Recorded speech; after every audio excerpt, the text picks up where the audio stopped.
Hello everyone. Today I will discuss the chapter 11, which is the ethical considerations in research. Before we start, let's discuss the following intended learning outcomes of this lesson. After reading this chapter, we should be able to learn about explain the researcher's ethical responsibility when doing research, identify some ethical question as guide for the researcher at the start of a research project. Describe several reasons why research ethics are important. Identify codes and policies for research ethics. Describes an IRB's function and key issues in evaluating the risks and benefits of a proposed study. Now let's define what is ethical consideration first. Ethical considerations in research are a set of principles that guide your research, designs, and practices. These principles include voluntary participation, informed consent, anonymity, confidentiality, potential for harm, and results communication. So, kaya importante yung ethical considerations in conducting research because it protects human participants.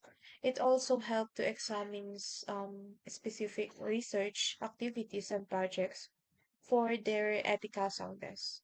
And also, ini-ensure niya na yung research is conducted in a way that serves interests of individuals, groups, or society as a whole. So kapag nag-conduct ka ng research without considering the moral issues on what should be done and what should not be done, yung professional integrity um becomes at stake. So yung notion of ethics is closely linked to the idea of morality. Kasi yung ethics, it concerns the system of moral principles by which individual can judge their actions, kung ano yung right or wrong, or good or bad. Next, Pittman, 2012, these some ethical questions as a guide for the researcher at the start of a research project. The first one is what are the beneficial consequences of the study? So, ano yung mga possible challenges na ma-encounter mo during your during your conducting ng ng research? Next is how can informed consent of the participant to be obtained? So, paano mo mapapapayag yung mga target respondents mo to participate in your study? Next is how can confidentiality of the participants be protected? So, how can you assure na lahat ng data or answers ng participants mo is mamimaintain na or makikip na confidential throughout yung sa um, process ng study. Next is what are the consequences of the study for the participants? Syempre, kung may possible harm for them, then kailangan ma-discuss din yon sa mga participants. So later on, di-discuss natin yung mga different types of harm. Last is how will the researcher's role affect the study?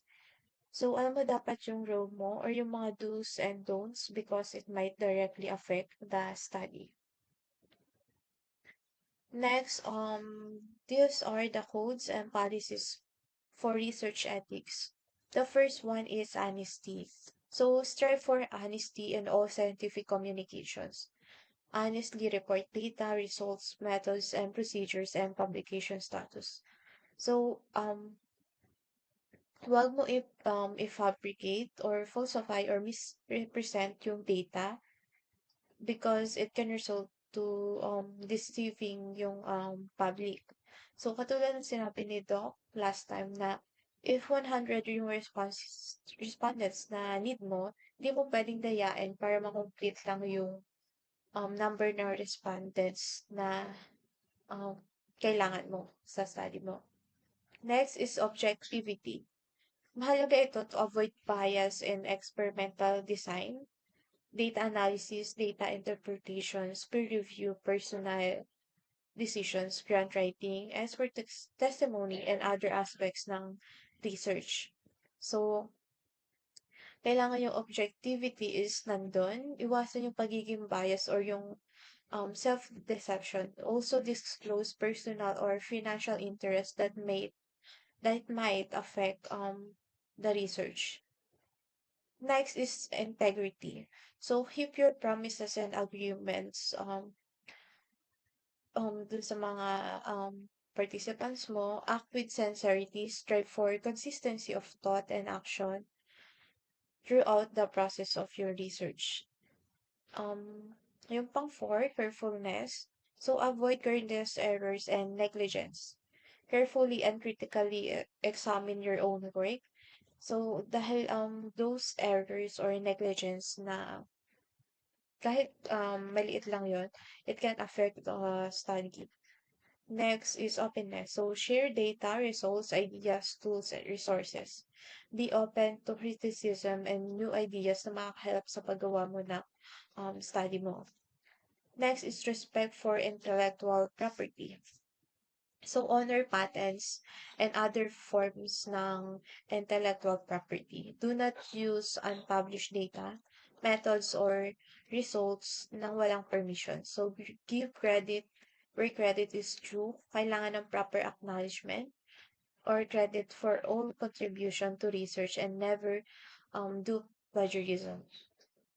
Yung pang-7 is confidentiality. So, protect confidential communications such as papers or grants submitted for publication or personal records.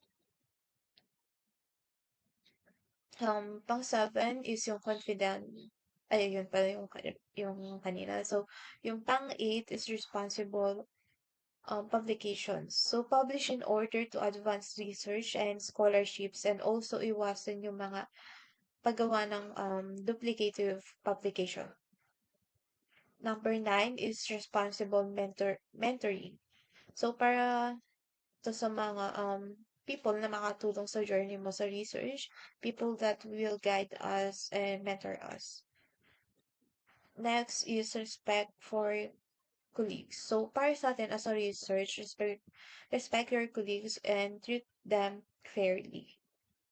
Yung pang-11 is social responsibility. Strive to promote social good and prevent or mitigate social harms through research, public education, and advocacy. Um, next is yung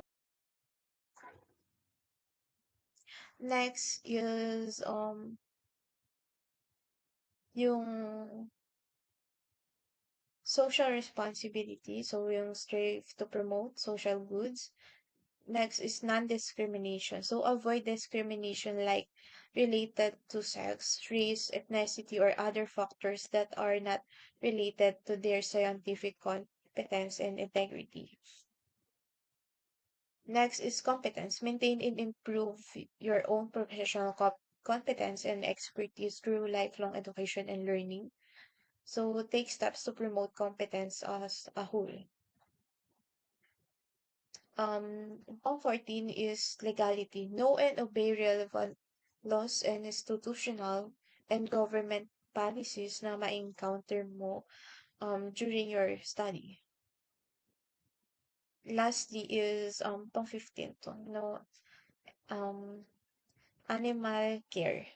So, ito is para sa mga study na related or may animal involved. So, if we want to experiment through animal, we must care it also, give proper respect to them in research, do not conduct unnecessary or poorly designed animal experiments.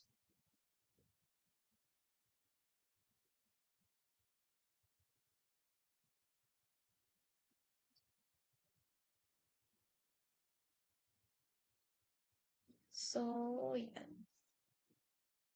Next is, according to Bryman and Bell, 2007, the following 10 points represent the most important principles related to ethical consideration. So the first one, research participants should not be subjected to harm in any ways. So as a researcher, you have to consider all possible sources of harm to participants. And yung harm na tinutukoy dito is um, can come in different forms. It can be psychological harm, social, physical, and legal harm. So sa psychological harm, baka yung mga sensitive questions or tasks na pwedeng makatrigger ng negative emotions sa mga participants like anxiety. Next is yung social harm. So participation can involve social risk, public embarrassment, or stigma. Physical harm naman kapag may mga procedures na kailangan na involve ng physical, so na pwede mag-cause ng injuries or pain dun sa mga participants. Next is the legal harm. So reporting sensitive data could lead to legal risk or breach of privacy.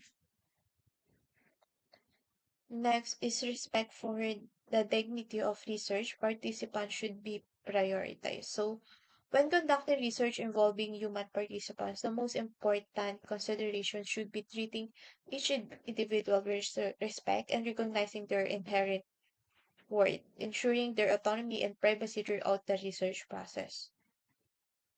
The third one, full consent should be obtained from the participant prior to the study. So, dapat volunteering sumali yung participant sa study mo. So, dapat naintindihan and na-receive ng participants yung right information they need to decide whether they want to participate or not. So, this information might include studies benefits, risk, funding, and institutional approval. So if you are collecting data from people with low literacy, make sure to verbally explain the consent from form to them before they agree to participate. For participants with very limited English proficiency naman, you should always translate the study materials or work dun sa language na naiintindihan nila. And make sure na you translate the consent um exactly dun sa nakasulat. Next is the protection of the privacy of research participant has to be ensured. Then an adequate level of confidentiality, research data should be ensured. So yung 4 and 5 related to each other. So if you are protecting the privacy of your participants, you need to ensure the confidentiality of your research data as well as your participants' data. So, kapag sinabing confidentiality, you know who the participants are, but you remove all identifying information from your report. All participants have a right to privacy, so you should protect yung mga personal data as long as you store or you use it. Even when you can collect data anonymously, you should secure confidentiality wherever you can. Next is anonymity of individuals or organization participating in the research has to be ensured. Anonymity means you don't know who the participants are and you can't link any individual participants to their data. So you can only guarantee anonymity by not collecting any personally identifying information. For example, yung mga names, phones, numbers, email address, IP addresses, physical characteristics, photos, and videos. So, yung name, di ba, nilalagay dyan, optional, ganun. So, dun mo, pwedeng ma-prevent na ma-expose yung mga personal data nila. Next is any deceptions or exaggeration about the aims and objectives of the research must be avoided. So, kapag nagde-design ng research project, researcher must be completely truthful and accurate about what they are trying to achieve, avoiding any misleading or inflated claims about the study goals and purposes. Essentially, they should not present the research in a way that could be considered deceptive or exaggerated. So, kung ano lang yung pinakalaman ng um, study mo, ano lang yung nakulit mo na data, as is lang yun. So, huwag mo exaggerate yung ibang informations. Number 8, affiliation in any form, sources of funding, as well as any possible conflicts of interest have to be declared. This means that anyone involved in a project, such as research or publication, must openly state any personal or professional connections na nangyari doon sa study. Kung saan sila nakakuha, kunwari ng financial support, and any potential situations their personal interest could influence their work, ensuring transparency and avoiding the bias. Then, number 9, any type of communication in relations to the researcher should be done with honesty and transparency. It is essential to be transparent and honest when communicating research findings. This means acknowledging limitations, caveats, and uncertainties and being clear about what the research findings do and do not show. And lastly, any type of misleading information as well as representation of primary data findings in a biased way must be avoided. So bias input produces inappropriate result. So it could hamper the researcher's credibility. Um, the next topic is ito yung sample of informed consent. So, eto nakuha ko lang siya sa Google. So, nakalagay dyan na yung, um, yung pangalan nung nag-conduct ng study. So, ano yung title ng study. Then, ina-assure yung assurance na yung information na ipoprovide ng participants will be confidential and will be used for no other purpose except for the research purpose only. So, kalagay din dyan yung research advisor. Then, next is what is the Institutional Review Board or the IRB? The Institutional Review Board is an administrative body established to protect the rights and welfare of human research subjects recruited to participate in research activities conducted under the auspices of the institution with which it is affiliated. So, yung RLB may 5 members of varying backgrounds in order to provide complete and adequate review of human research and institutional, legal, scientific, and social implications. So, the board will also include at least 1 member who is not affiliated with the institution and 1 member who is not a scientist. So, yung IRB have several consultants who advise the board and are periodically involved in protocol review. So, some people, tinatawag yung IRB as independent review boards or as ethics review committee. So, yung IRB is responsible sa reviewing um, prior to its initiation, all research, whether funded or not, involving human participants. So, pinoprotektahan niya yung welfare and rights and privacy ng human subjects. The IRB has the authority to approve, exempt, disapprove, monitor, and require modification in all research activities that fall within its jurisdiction. as specified by both the federal regulation and institutional policy.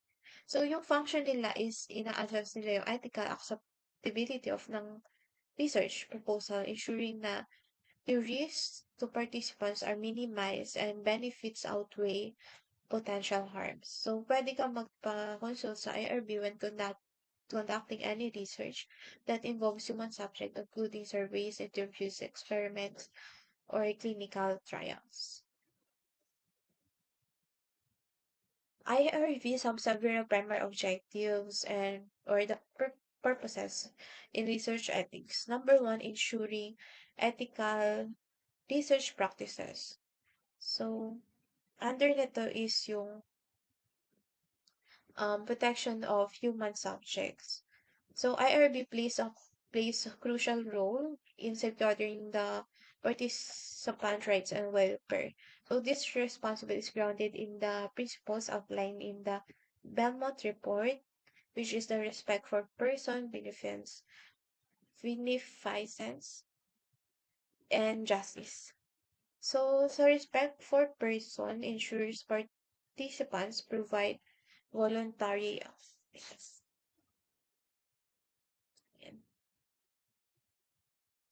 So, ini-ensure na yung participants provide voluntary and informed consent. So, IRB review consent procedures to ensure that they are free from coercion and that participants clearly understands the risks and benefits they are involved. So next is the beneficence. So requires IRB to conduct through risk-benefit analysis. Ini-ensure nila that potential benefits outweigh risk to participants. This involves careful evaluations of the study designs and methodologies to identify and mitigate potential harms. Last is the justice. Dito naman is demands fair and equitable selections of research subjects.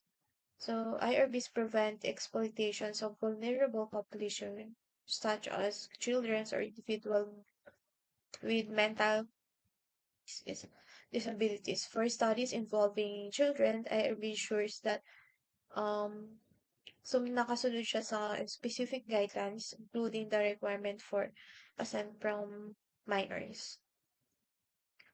Next, the ethical review of research protocols. So, yung IRB is conduct comprehensive reviews of research protocols to ensure scientific validity at ethical integrity. So, this process involves evaluating these study designs. So, dito, kinukonsider yung mga factors such as sample size, um, data collections method, and statistical analysis plans. Next is the assessing risk-benefit ratio, so identifying the potential physical, psychological, and social risks and weighing them against anticipated benefits. Next is reviewing informed consent procedures. So, katulad ng sinabi ko kanina, is ini-ensure na it is comply sa federal, state, institutional policies.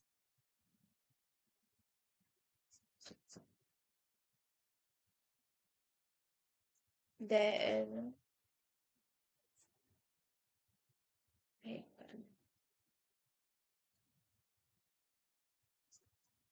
wait.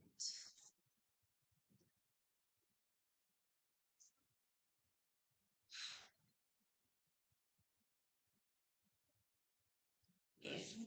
So, next is compliance with regulatory standard. So, ayan nga.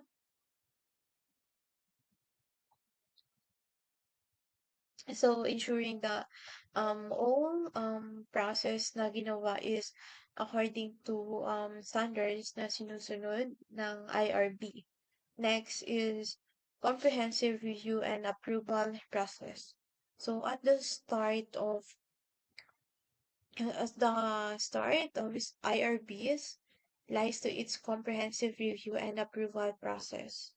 So let's explore the key components of this process. The first one is the initial protocol review. So when a research proposal lands on an IRB's desk, it undergoes through a thorough examinations that leaves with no stone unturned.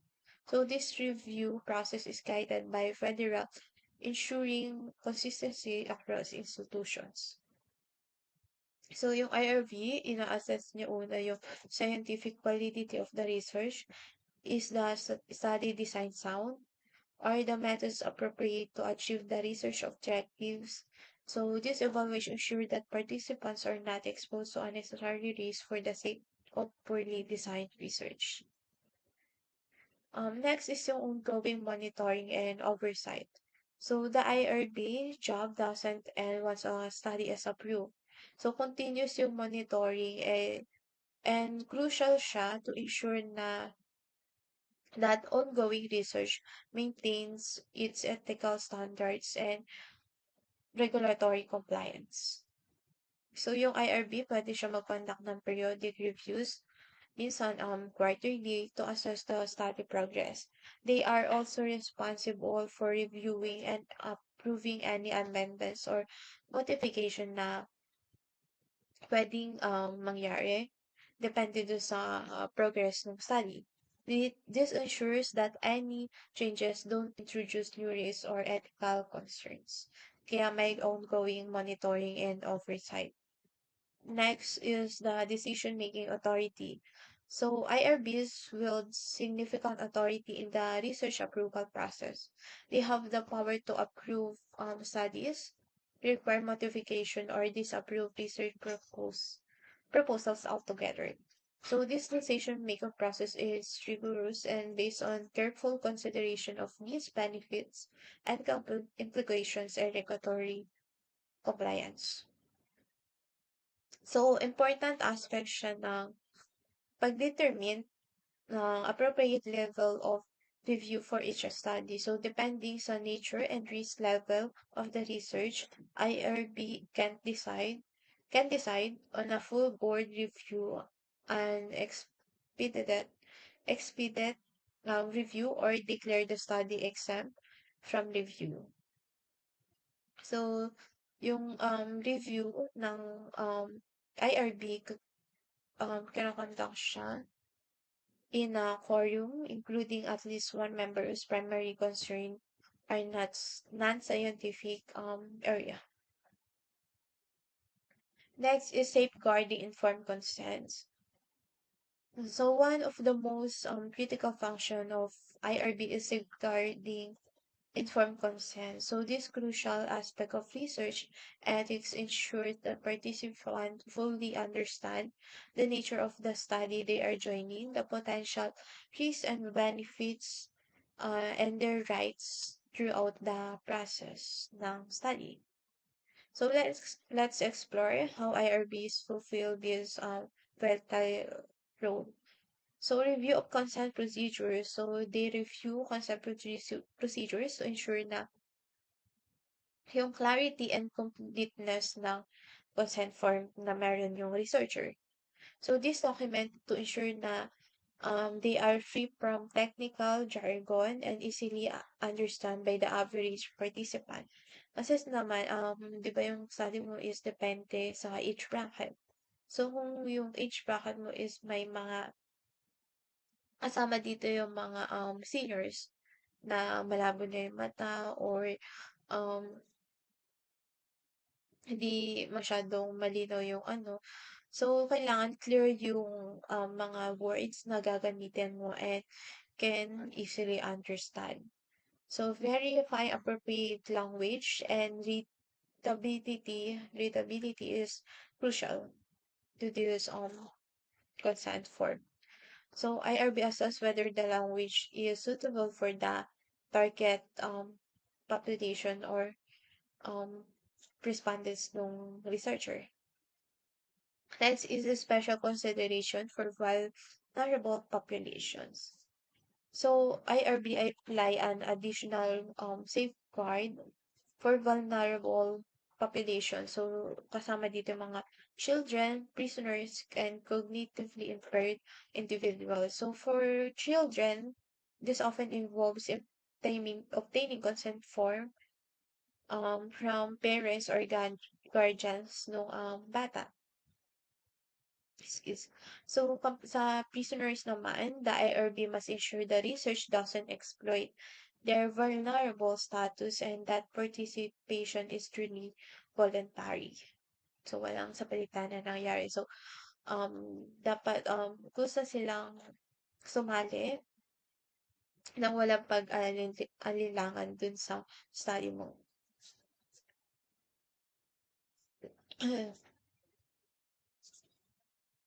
And next is yung waivers and alterations of informed consent. So, pwede magkaroon ng alterations. So, IRB considers waiver or alterations of informed consent in certain circumstances. They determine when such waivers are appropriate, typically in cases of minimal risk research where the waiver doesn't adversely affect participants' rights and welfare. So, IRB must navigate complex issues like broad consent for future unspecified research uses and the handling of sensitive personal data, striking the balance between protecting participants' rights and facilitating research advancement. And number four is ito na yung last, yung promoting research integrity, quality, and efficiency. So in 2024, IRB plays a crucial role in upholding the highest standards of research ethics and quality. So, etong 1, 2, 3, 6, the bullets is ito yung naging way ng IRB to promote integrity and to enhance research quality. So, yung una is yung conflict of interest management. So, ano, IRV forefront of identifying and addressing potential conflicts of interest among researchers and board members. So this process is vital for maintaining the integrity of research studies. So kailangan i-disclose yung mga i-disclose yung any real or perceived conflicts of interest ongoing basis. So when conflicts arise, members must recuse themselves from discussions and voting on affected research proposal. So this refusal is meticulously documented in meeting minutes, ensuring transparency and integrity. Next is the data safety and privacy protection. So lalo na ngayon na nagkakaroon ng increasingly um digital world. So IRT plays a critical role in safeguarding the research data and participant privacy. So they review data collection, storage, and sharing practices to ensure the compliance with regulations. Next is scientific merit and study design. So IRV evaluates scientific validity of proposed research, including yung pag-assess ng qualifications of investigators and research teams. So they review study designs to ensure na they statistically sound and that yung sample size are sufficient to achieve the study's objectives. So, hindi lang, kunwari, yung study mo is masyadong malaki yung broad, then, so, dapat broad din yung pagkukunan mo ng, yung number mo ng respondents mo. So, para ma-defend yung study's objectives na gusto mong achieve. Next is streamlining review processes. So to enhance efficiency, many IRBs have implemented electronic submission and review system. So dito is may kasama ng technologies or yung may application na ng advancement ng technology. So platforms like IRBnet um, allow for seamless electronic submission of protocols review by IRB members. So, dito matatrack na nila yung entire process ng review process ng research. So, AR-powered tools are also being employed to expedite routine reviews. So, these tools can automatically check for regulatory compliance and identify common errors in protocols. So, it can reduce yung time, yung consume time na um, na ginagawa during manual review. Next is interinstitutional collaboration. So as a researcher increasingly spans multiple institutions, so IRB are adapting to coordinate multi-site studies effectively. So reliance agreement are becoming more common nowadays, allowing institutions to share oversight responsibilities and ensure consistency and ethical standard across different sites. Next is education and training initiatives. So IRB recognize the importance of ongoing education. Siyempre importante ito para maging updated sa mga trends or sa mga issues na pwedeng magamit or related do sa study or do sa ethics, research ethics. Interactive online training modules are becoming increasingly popular since ngayon na is more digital na yung um, mga tao. So, meron na ding online training, hindi lang yung face-to-face training.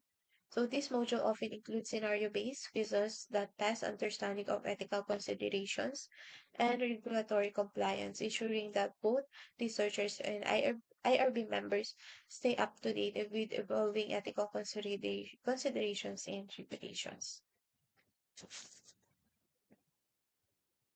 So, I have this example, yung University of Perpetual Health System Delta and University of Perpetual Health System Delta Institutional Ethics Review Board.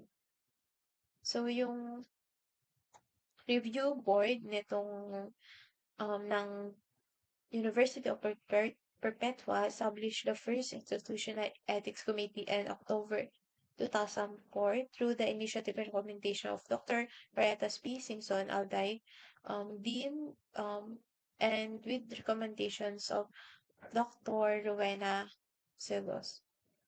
So, yung aim neto ng review board nila is to ensure that clinical researchers conducted at Junelta Foundation School of Medicine and the University of Perpetual Health Rizal Medical Center conform with ICH GCP guidelines.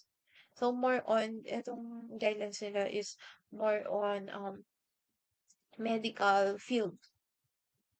So yung objective ng Perpetual is to ensure the protection of the rights, safety, and well-being of human subject involved in health-related research and to provide public assurance of that protections. So, katulad ng mga diniscuss natin kanina, na goal and objectives na IRB is goal din ito ng um, IRB ng Perpetual. So, ini-ensure nila na um, consistent yung protection dun sa rights and safety and well-being of human subjects na involved sa research study. So, UPHS complies with the requirements of the following international and national guidelines.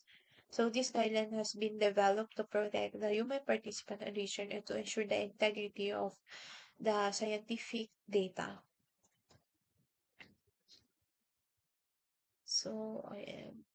Ito yung UPHS organizational chart, yung ethics review board nila.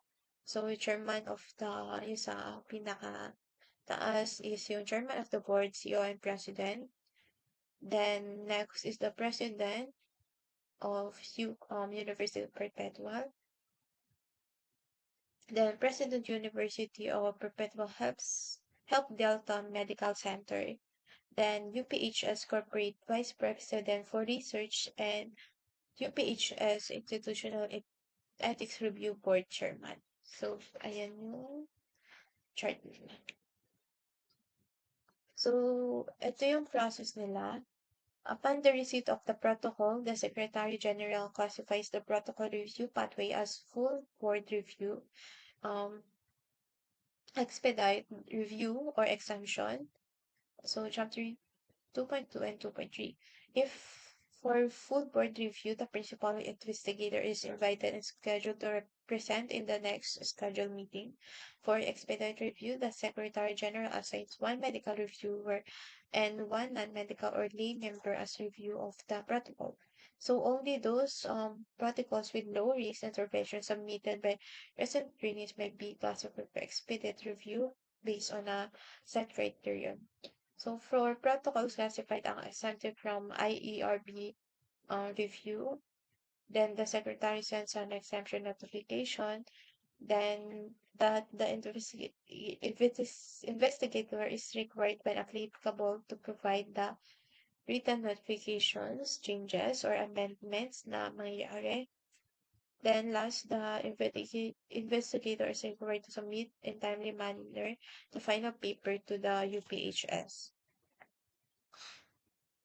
So, yung function ng review board is ng Perpetual is to develop, recommend, and implement guidelines on the ethics review of research protocols and ini-ensure that na um, yung satisfactory review of submitted research protocols by following the standard operating procedures, and also to issue ethics clearance to approve research protocols. Ini-ensure din niya rin yung primary objective nito is yung rights and well-being ng human subjects, and also to address and act on concern of research participants and other stakeholders. So that's all. Thank you.